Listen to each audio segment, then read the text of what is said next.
Over 100 years ago, the whole world was at war. The bloodiest battle in human history was raging across Europe with no end in sight. Upwards of 16.5 million people would die before the war ended.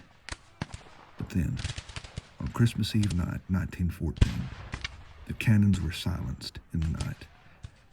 The soldiers witnessed a historic experience, and I'll let them tell you about it in their letters home.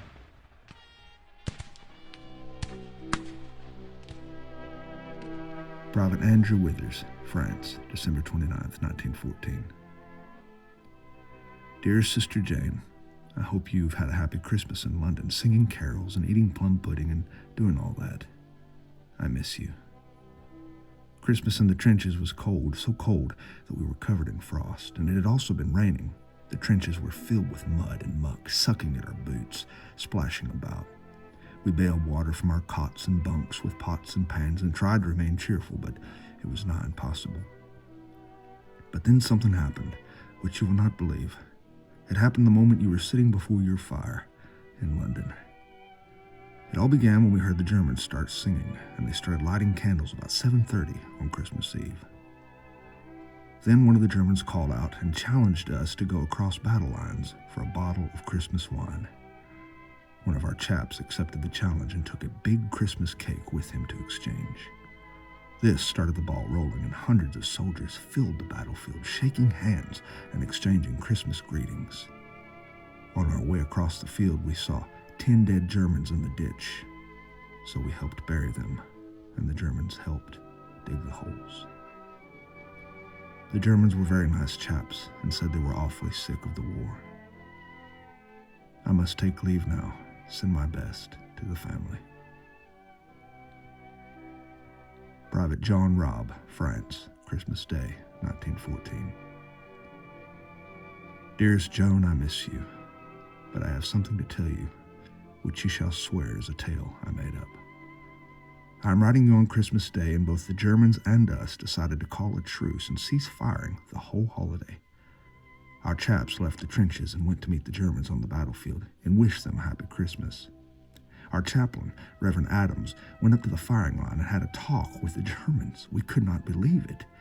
And then one of the Germans gave him a cigar as a souvenir. And old Mr. Adams, he gave the major a small prayer written on a slip of paper, which he always carried in his cap. He also read the burial service for 17 Germans who were buried today.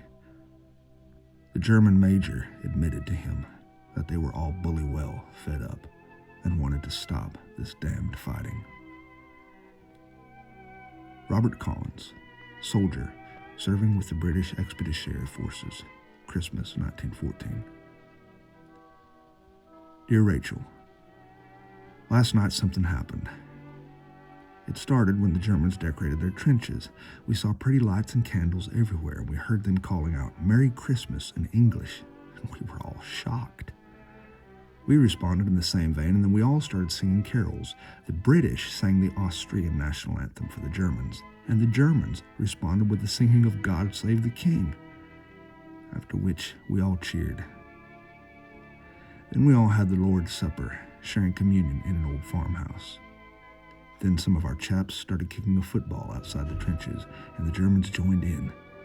And it all finished up with shaking hands and exchanging cigarettes and souvenirs, and we all parted the best of friends.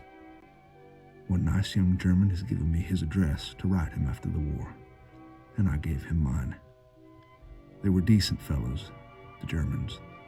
I'm sure if it were left to all the men here, there would be no war.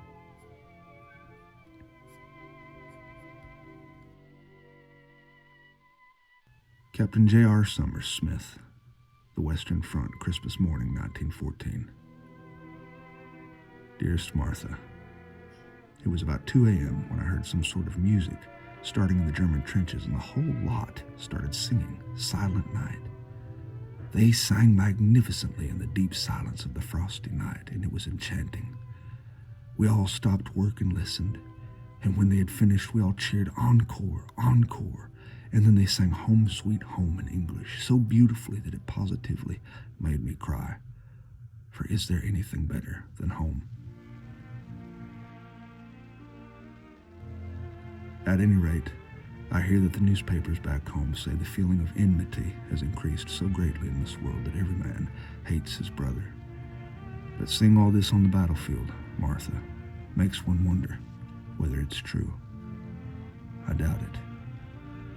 I wonder if wars would continue, if the old men who waged them were the same ones who came out here to fight them. If you ask me, I think not. For I do not see hatred on this battlefield.